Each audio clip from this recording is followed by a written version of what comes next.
Tahoe Kim stood tall as he entered the great hall of the Galactic Council. His black suit was clean and perfect, just like every other time he had come here to speak for Earth. But today was different. Today his face was calm, but his eyes were hard. The council chamber was huge. Seats rose up in circles, filled with beings from 100 different worlds. Some had scales, some had fur, some had too many eyes or arms. They all looked down at the round floor in the middle where Tahoe stood. High Counselor Velaxar, with his blue skin and 4 arms, looked down at Tahoe. "The human ambassador may now speak," he said, his voice booming through the chamber. Tahoe nodded. "Thank you, High Counselor. I am here once again to report attacks on human ships by the Draxian Empire. 3 of our cargo ships were destroyed last week. 42 humans died." Whispers filled the room. Tahoe continued, "This is the 7th time in 2 months. We asked the Council to act, as you promised when Earth joined." Velaxar waved one of his 4 hands. "We understand your concern, Ambassador Kim. But you must understand that the Draxians are testing boundaries. This is normal in galactic politics." From a high seat, Elder Karat leaned forward. His skin was gray and wrinkled with great age. "The human civilization is barely 200 years into space travel. You cannot expect to understand the complex dance of power that has existed for thousands of years." Tahoe had heard this before, too many times.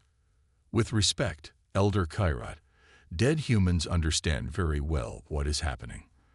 The Draxians attack us because they know the Council will do nothing." "You are too young a species to," Kairat began. "Too young." Tahoe's voice remained calm, but now it cut like steel. "Humans have fought and survived on our world for thousands of years. We have faced extinction many times. We know war. We know politics. What we don't know is why our so-called allies refuse to help us." Velaxar's face darkened with anger. "Mind your tone, Ambassador. The Council has given humanity many gifts: technology, trade routes, protection." Tahoe's small communication device buzzed in his pocket. He looked at the message. *FROM Admiral Juu Park, Earth Defense Fleet *. Authorization granted. Protocol Exodus is now active *. Tahoe took a deep breath and straightened his back. The time had come. "High Counselor Velaxar, Elder Karat, honored representatives," he said. The room grew quiet. Something in his voice made everyone pay attention. "For 20 years, humanity has tried to be a good member of this council. For 20 years, we have shared our ideas, our work, our blood. And for 20 years, you have treated us like children." He paused. The silence was complete. "Today, by order of the United Earth Government, I inform the Galactic Council that humanity is withdrawing from all agreements, treaties, and obligations. As of this moment, we are no longer members of the Galactic Council." Shouting erupted throughout the chamber. Velaxar stood up, his face twisted with surprise. "This is an outrage. You cannot simply." "We can, and we have," Tahoe said. "All human ships, personnel, and resources are already being withdrawn from Council space. By the time this meeting ends, half of our people will be gone." "This is a foolish tantrum," Kairat shouted. "You will doom your species without our protection." Tahoe allowed himself a small smile. "No, Elder Karat, I don't think we will." He turned and walked toward the exit. Behind him, the council erupted in chaos. Representatives shouted and demanded he stop. Velaxar called for order, but Tahoe did not look back. As the great doors closed behind him, he saw Do-Yun Lee, his assistant, waiting. "Is it done?" Do-Yun asked. "It's done," Tahoe said. "Send the signal. All humans leave Council space. Now we will see who really needed whom." As they walked to their ship, Tahoe's device showed messages flooding in from across the galaxy. Human ships everywhere were powering up their engines. The exodus had begun, and the council had no idea what was coming next. News of the human withdrawal spread like fire through the stars. On Galactic Central Station, a massive space hub where 1,000,000 beings lived and worked, the effects were immediate. Sun Ho Choi closed his shop that had sold Earth coffee for the last 10 years. He put a simple sign on the door, "Closed forever. Thank you for your business." Alien customers begged him to stay, offering more money, but he just shook his head and continued packing. "But where will you go?" asked a regular customer with green skin and 3 eyes. "Home," was all Sun Ho said as he sealed the last box. Similar scenes play out across every level of the station. Human merchants ended contracts, packed their goods, and boarded their ships without argument or delay. It was not angry or messy. It was calm and planned. In the station's main medical center, Chief Medical Officer Haijin Yoon moved quickly through the halls. Her white coat floated behind her as she checked on the last alien patients being moved to non-human doctors. "Dr. Yoon, you can't leave," said Administrator Zell, his tall, thin body shaking with worry. "We have 300 patients who need your special care."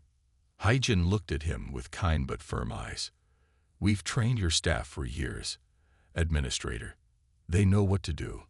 All patient files have been copied and left for them.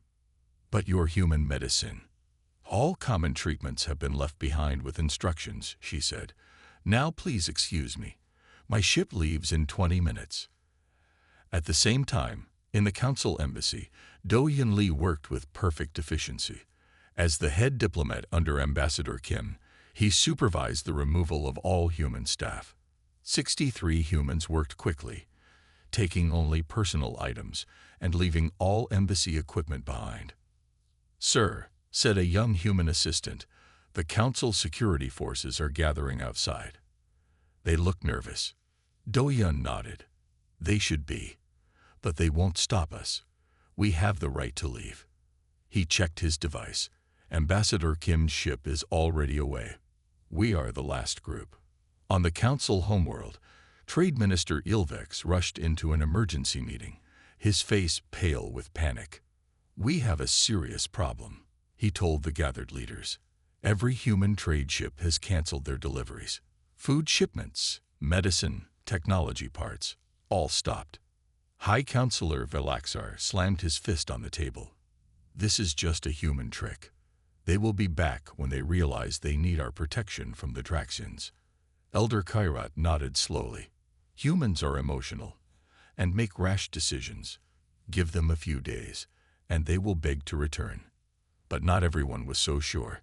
Security Chief Mrek looked worried. "We should consider what happens if they don't come back. Humans run 20% of our deep space repair teams. They staff 30% of our medical research facilities. We survived before humans joined the Council," Velaxar said firmly. "We will survive without them." Far from the Council worlds, a fleet of human ships gathered at a secret meeting point. Admiral Ju Park stood on the bridge of her command ship, watching as more and more vessels arrived. "Status report," she ordered. Her second-in-command, Captain Junho Kang, checked his screen. 92% of all human ships and personnel have left Council space, Admiral. The rest will be out within 3 hours. Juwu nodded. "Any problems?" "A few Council ships tried to stop some of our transports, but they backed off when our military vessels approached. No shots fired." "Good," she said. "We don't want a war. We just want to be left alone." On her main screen, she could see the growing fleet. Thousands of ships of all sizes, from tiny personal craft to massive colony vessels, gathered in perfect formation. Humanity was leaving this one. "Set course for the new coordinates," Juwu ordered. "It's time to go home." As the human fleet jumped to faster than light speed, the Council worlds continued their debates, not yet understanding that an important part of their galactic society had just disappeared forever. The silent departure was complete. Now the real consequences would begin. 3 months had passed since the humans left. At first, the Council worlds carried on as normal. Then small problems began to appear. Now those small problems had grown into big ones. On Galactic Central Station, the main power core made a terrible noise and shut down. Half the station went dark. The alien engineers looked at each other with worry. "Call Minji Han," said Chief Engineer Vrox. "She always fixes this system." His assistant looked down. "Sir," Engineer Han left with all the other humans. "There are no humans on the station anymore." Vrox's face turned a pale yellow. "Then find her repair logs. We'll fix it ourselves." But when they checked the system, they found something strange. The repair logs were there, but they made no sense. The human engineers had used their own special methods that no one else understood. A similar scene played out on the Council homeworld. The advanced water cleaning system that served the capital city stopped working. Millions of beings now had no clean water. "The humans built this system 5 years ago," said City Manager Lox. "Surely we can fix it without them." 3 days later, the system was still broken. The Council had to bring in water on ships from other planets. All across Council space, things started to break. Air systems, food production, ship engines, communication networks. The humans had been fixing, running, and improving these systems for years. Now there was no one who knew how to repair them. In an emergency council meeting, Trade Minister Ilvex showed charts on a big screen. The lines all pointed down. "Trade has dropped by 40%, he said. "Food deliveries are down 30%. Medical supplies are hard to find." High Counselor Velaxar no longer looked so confident. Where are they getting their supplies? Surely the humans must be suffering too. Security Chief Mrek shook his head. "Our scouts report that human ships are seen trading with the Outer Rim worlds and with species we've always ignored. They seem to be doing fine." "There's more," said Science Minister Thol. She looked nervous. "We've been studying human technology left behind. We found something unexpected." She showed images of human devices taken apart. "Their technology is far more advanced than they let us see. This communication device has parts we don't understand. This medical scanner works in ways our scientists can't figure out." The room went quiet. "Are you saying they were hiding their true technology from us?" asked Elder Karut. "Yes," said Thol. "They showed us their simple devices, but kept their best technology secret. We always thought we were teaching them, but now I wonder if it was the other way around." At the edge of Council space, a Draxian battle fleet moved forward. The lizard-like Draxians had been watching. They knew the humans were gone. They knew the Council was weak. "The border defenses are at half strength without the human ships," said Draxian Commander Krex. "The time to attack is now." Back in the Council chamber, Security Chief Mrek received an urgent message. His eyes went wide. "The Draxians have crossed the border. They've attacked 3 outer worlds already." Velaxar stood up. "Send the fleet to stop them. Our fleet is scattered, trying to protect too many systems without the human ships," said Mrek. "We don't have enough vessels to stop a full Draxian attack." For the first time, fear showed clearly on Velaxar's face. "Then we must find the humans. We need them back." Elder Karut, who had always been the most dismissive of humans, now looked very old and tired. "I fear, my friends, that we may have made a terrible mistake. We didn't just lose the humans. We lost everything they quietly did for us, everything they built and maintained. And we never even noticed until they were gone." Outside the Council hall, ordinary citizens were starting to ask questions. Where were the humans? When would they come back? And what would happen if they didn't? The void the humans left was growing larger every day. 10 years before the humans left the Council, General Junho Kang sat in a secret room deep under the mountains of Earth. With him were the top leaders of humanity. On the big screen was a plan called Quiet Exodus. "We must prepare for the day when we might need to leave the Galactic Council," Junho said. "They do not respect us. They do not protect us. We must be ready to stand alone." The Earth President nodded. "How long will it take?" 10 years, Junho answered. 10 years to prepare everything in secret. Now, as the Council worlds fell into crisis, those 10 years of planning were clear to see.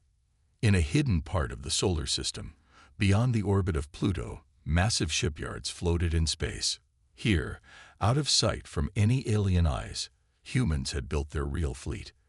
Not the simple ships the Council had seen, but advanced vessels with technology the Council races couldn't even understand.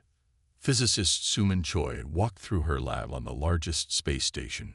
Around her, scientists worked on engines that could bend space in new ways the Council had never imagined. "The Council thinks we're still learning how to use their old jump drives," she said to her team. "They have no idea we moved beyond that technology 5 years ago." Suman picked up a small device from her desk. It was a power core the size of her hand. "They gave us fusion power and thought we were grateful students. They never realized we had already created something better." On the military station, New Dawn, soldiers trained with weapons that no alien had ever seen. Captain Min Ho-yoon watched his troops practice with guns that could shoot through solid walls. "Remember," he told them, "the Council believes our weapons are 20 years behind theirs. That belief is our advantage." Back on Earth, Director of Human Intelligence Yoon Ho-ryu met with her top spies. On her screens were detailed files on every Council world, every leader, and every weakness in their systems. For 20 years, they thought we were simple newcomers, just happy to have a seat at their table, she told her team. While they looked down on us, we studied everything about them. She opened a file with thousands of images. Their defense codes, their trade routes, their secret agreements. "We know more about the Council than most of its own members do." One of her agents asked, "Did they ever suspect?" Yoon-ha smiled. "No, they were too busy explaining things to us that we already understood. When you believe someone is less intelligent than you don't watch what you say around them." Across what was now called human space, the pieces of the long plan came together. New colonies that the Council never knew about welcomed ships full of people. Factories that had been built in secret now worked at full power. Ambassador Taho Kim, now leader of the Human Alliance, stood on the bridge of the command ship Earthrise. Around him, a fleet of 5,000 ships moved in perfect order. "Report," he said to his officers. "All human citizens have been safely moved to our secure systems," said one. "Our borders are protected by the new defense network. Trade with our non-Council allies is growing each day." Taho nodded. On his screen, he could see reports from Council space. The problems there were getting worse. The Draxians were attacking more worlds. The Council was failing. "And our special project?" he asked. Admiral Ju Park stepped forward. "The friendship initiative with the Outer Rim species is working well.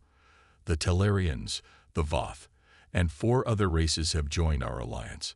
They were also tired of being treated as lesser beings by the Council." Taho looked at the star map showing their new alliance in green, the struggling Council in blue, and the attacking Draxians in red. "We didn't want it to be this way," he said quietly. "We tried for 20 years to be true partners with the Council, but they never saw us as equals." "And now?" asked Ju. "Now they will learn what it means when humans decide to walk away," Taho said. "And when they finally understand what they've lost, it will be too late." 1 year after the humans left, the Galactic Council faced its worst crisis in 1,000 years. The once proud meeting hall was now half empty. Many representatives couldn't come because travel between worlds had become too dangerous or too expensive. Trade Minister Ilvek stood before the remaining Council members. His clothes were no longer fine and clean. He looked tired and worried. "Our economy is falling apart," he said. "Trade is down 70%. Food is running low on 12 worlds. The banking system that humans helped build is failing." High Counselor Vilaxar rubbed his eyes. He had not slept well in months. How did we become so dependent on them without knowing it? "They were everywhere, doing everything," said Security Chief Mrek. "Running our hospitals, fixing our ships, growing food, building systems. We got used to them doing the hard work. Elder Karat, who once spoke so poorly of humans, now sat quietly. He seemed to have aged years in just months. On the main screen, red warning lights showed Draxian ships moving deeper into Council space. 3 border worlds had already fallen. Millions of people were fleeing toward the center worlds. "The Draxians take another planet every week," said Military Commander Zeph. "I've tried to use the defense plans the humans left behind, but we don't understand them fully. We need more ships, more weapons." "We don't have more," shouted Velaxar, slamming his fist down. "Everything is breaking faster than we can fix it." On the outer world of Terex, crowds of scared people pushed toward the last ships leaving the planet. Draxian forces were only 2 days away. Children cried. Parents carried what little they could in bags. "Please, we have credits. Take us to the center worlds." A mother begged a ship captain. "Credits are worth nothing now," the captain said, "but I'll take your family for that food pack." All across Council space, the same scenes played out. Rich worlds that once looked down on others now found themselves unable to make simple things they needed. Poor worlds that had depended on human aid were starving. The banking system that humans had built and maintained for years was broken. The complex trade networks they had created no longer worked right. Even the translators that helped different species talk to each other were failing. In his private office, Velaxar met with his closest advisors. "We must find the humans," he said. "We must convince them to come back." "How?" asked Ilvex. "We don't know where they went. They erased all records of their home system from our maps. All paths to Earth were removed from our navigation systems." Science Minister Thol spoke up. "We've been studying their technology left behind. We now believe they were far more advanced than they showed us. Maybe even more advanced than we are." The room went quiet at this idea. For 1,000 years, the Council races had believed they were the most advanced beings in the galaxy. "If that's true," said Mrek, "then why did they pretend to be less advanced?" "Because we never gave them a reason to show their true strength," said Elder Kairat, speaking for the first time. "We treated them like children, so they acted like children around us. But in secret, they were building something we couldn't see." On the screen, another warning flashed. The Draxian fleet had taken another world. "We need to send help to those people," said Velaxar. "We have no ships to spare," said Commander Zeph. "Even our home defense fleet is at half strength." Velaxar looked out the window at the beautiful Council capital. For the first time, he could imagine it falling to enemies. "I may have slightly misjudged the importance of humans to our society," he said quietly. Kirat gave a sad laugh. "Slightly. We stand on the edge of collapse because we were too proud to see what was in front of us. The humans didn't need us. We needed them." As night fell on the Council world, the leaders looked up at the stars, wondering where the humans had gone, and if they would ever return. "We must find the humans," High Counselor Velaxar told the emergency meeting. "Our worlds are falling. The Draxians advance every day. We need the humans back." For once, no one argued. The proud Council races who once looked down on humans now desperately wanted them back. "I volunteer to lead the search," said Thyvex, a tall, thin alien with purple skin. Unlike most Council members, Thyvex had always treated humans with respect. He had studied human culture and had even visited Earth many times. "Take whatever ships we can spare," Velaxar said. "Find them. Tell them we will give them anything they want if they return." 2 days later, Thyvex left on the fastest ship still working. With him were the best scouts and navigators from 5 different worlds. Their mission: find the lost human colonies and beg for help. "Where do we even start looking?" asked Navigator Krell. "They could be anywhere in the galaxy." Thyvex looked at the star map. "Humans are clever. They wouldn't go far, but they would go somewhere we wouldn't think to look." They started their search in the areas near where Earth used to be on the old maps. For weeks, they jumped from system to system, finding nothing. No sign of humans anywhere. Meanwhile, Back in Council space, the situation grew worse. The Draxian fleet was now only 10 systems away from the Council homeworld. More people fled their homes every day. 5X's ship stopped at a small trading post on the edge of known space. It was a rough place where many different species came to trade without Council rules.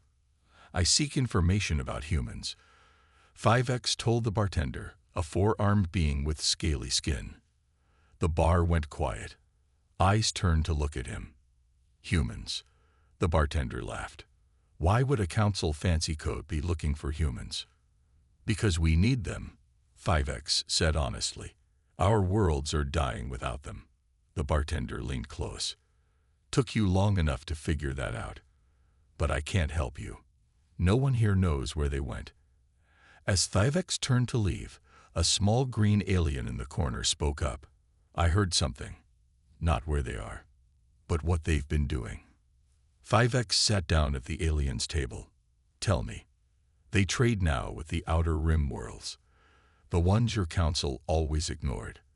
They'd bring medicine, food, technology. They ask for nothing except friendship." "Have you seen them yourself?" 5X asked. "No, but my cousin on Xeris says they came and fixed the planet's failing air system.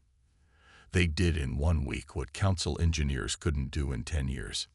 Back on his ship, 5X shared this news with his crew. "They're helping the outer worlds, the ones we always said were too primitive to join the Council." "But why?" asked Krell. "Why help those worlds instead of staying with a powerful Council?" 5X thought for a moment. "Because those worlds treat them as equals. We never did." Their search continued for months. They found more stories about humans helping Outer Rim planets, but never any solid leads on where the human worlds were. Then one day, their ship picked up a strange signal. It wasn't using normal Council communication channels. It was something new. "I've never seen this kind of transmission before," said the communications officer. "It's going through subspace in a way that shouldn't be possible." They followed the signal to its source, hoping it would lead to humans. Instead, they found an empty area of space. But their instruments showed huge amounts of energy being used there. "There's nothing here," said Krell. "But something is using massive power." 5X suddenly understood. They're hiding their worlds. Some kind of cloaking technology we've never seen before. Just then, their sensors detected a ship coming out of faster-than-light travel nearby. It was clearly human-built, but far more advanced than any human ship the Council had ever seen. Before they could make contact, the ship disappeared again, using a jump drive unlike anything they had seen before. "Did you see that?" Krell whispered. "That ship, it was at least 100 years ahead of Council technology." 5X nodded slowly. "We never knew them at all, did we? They showed us only what they wanted us to see." As they turned their ship back toward Council space, 5X wondered if the humans would ever forgive them. And if they did, would it be too late? Alarms rang throughout the Council capital city. People ran through the streets in panic. The Draxian fleet had broken through the last line of defense. 50 huge warships were now moving toward the Council homeworld. In the Grand Council chamber, the mood was dark. Many seats were empty. Some representatives had fled. Others had died when their worlds fell to the Draxians. "Our last defense fleet has only 20 ships," said Commander Zeph. "We cannot stop them." High Counselor Velaxar looked older than ever. "Then this is the end of the Galactic Council. After 10,000 years, we fall because we were too proud to see our own weakness." Elder Kairat nodded sadly. "Perhaps it is what we deserve. We treated too many species as lesser beings. The humans were just the first to walk away." The big screen showed the Draxian fleet getting closer. Their weapons were ready to fire. In 6 hours, they would be close enough to attack the planet. "We should prepare to surrender," someone said. Just then, a young officer ran into the room. "High Counselor, new ships have appeared at the edge of our system." Everyone turned to the screen. At first, they thought more Draxian ships had arrived. But these were different. Hundreds of ships had appeared from nowhere.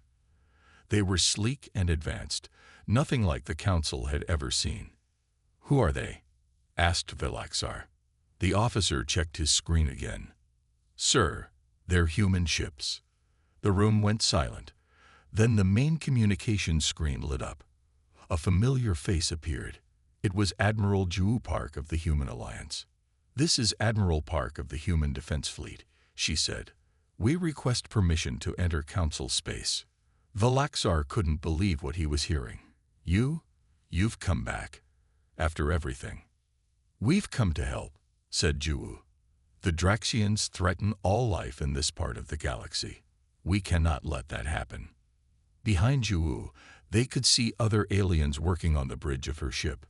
Species from the outer rim worlds that the Council had always ignored. "We bring allies," Ju said. "The new alliance of free worlds stands ready to help." Commander Zeph studied the human fleet on his screen. "These ships, they're like nothing I've ever seen. Their power readings are off the charts." As they watched, more ships appeared. Not hundreds now, but thousands. A fleet so large it made the Draxian force look small. "Permission granted, Admiral Park," said Velaxar. "Any help you can give will be most appreciated." The human fleet moved forward with amazing speed. They positioned themselves between the Draxian ships and the Council homeworld. A new face appeared on the screen. It was Minjin Quan, the lead human diplomat. "High Counselor Velaxar," he said, "we will help you against the Draxians, but we have conditions." "Name them," said Velaxar without hesitation. "First, the Council will recognize the Human Alliance as a fully independent power, not subject to Council rules." Velaxar nodded. "Agreed." "Second, all species the Council has labeled as primitive or developing will be given equal standing. No more treating younger species as lesser beings." Some Council members looked unhappy, but Velaxar agreed again. "It will be done." "And third," said Minjin, "the Council will be reorganized. No more rule by the oldest species. Every member gets an equal vote, no matter their age or technology level." This caused angry mutters from some representatives, but Elder Karat spoke up.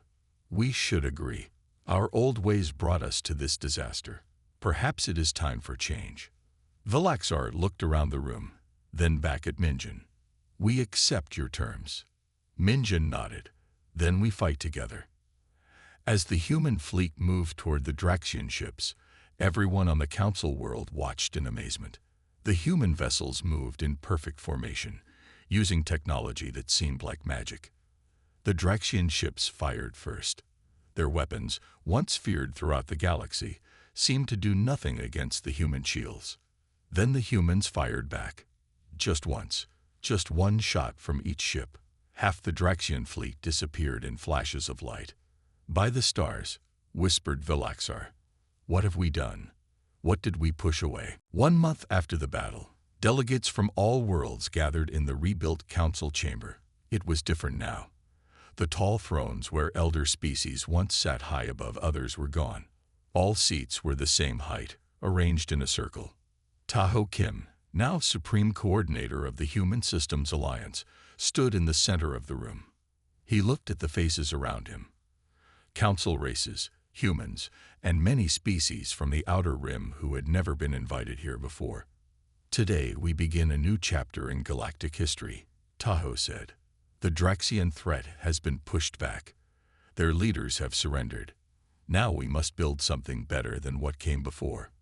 The last month had changed everything. After defeating the Draxian fleet, human forces had quickly pushed the invaders back to their own borders. With their advanced ships and weapons, humans had done in weeks what the Council couldn't do in a year. Now everyone wanted to know how humans had become so powerful. "For 20 years, we share our ideas with the Council," Tahoe continued. "But you never truly listened. You saw us as children to be taught, not partners to learn from." High Counselor Velaxar nodded slowly. He no longer wore his grand robes. His 4 arms were folded in a gesture of humility.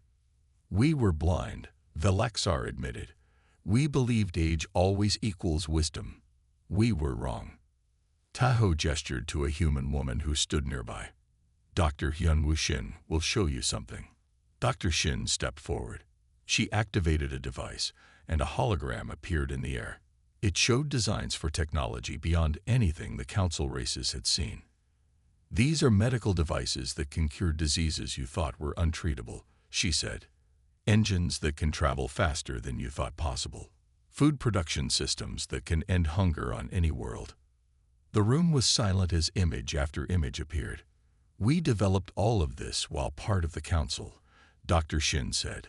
We tried to share early versions, but you dismissed them because they came from a young species. So we stopped sharing. Elder Kairat spoke up. Why show us now? Why not keep these wonders for yourselves? Tahoe smiled. Because that's not who we are. Humans build. We share. We help. That's what we tried to do from the beginning. He walked around the circle, looking at each delegate. We don't want to rule the galaxy. We never did. We just wanted to be treated as equals. And we wanted all species to have that same respect. A new document appeared on screens around the room. The Galactic Compact, it was called. This agreement creates a new order, Tahoe explained. All worlds have equal voice, regardless of age or technology. All share knowledge freely. All defend each other against threats. One by one, the delegates from each world stood to accept the new agreement.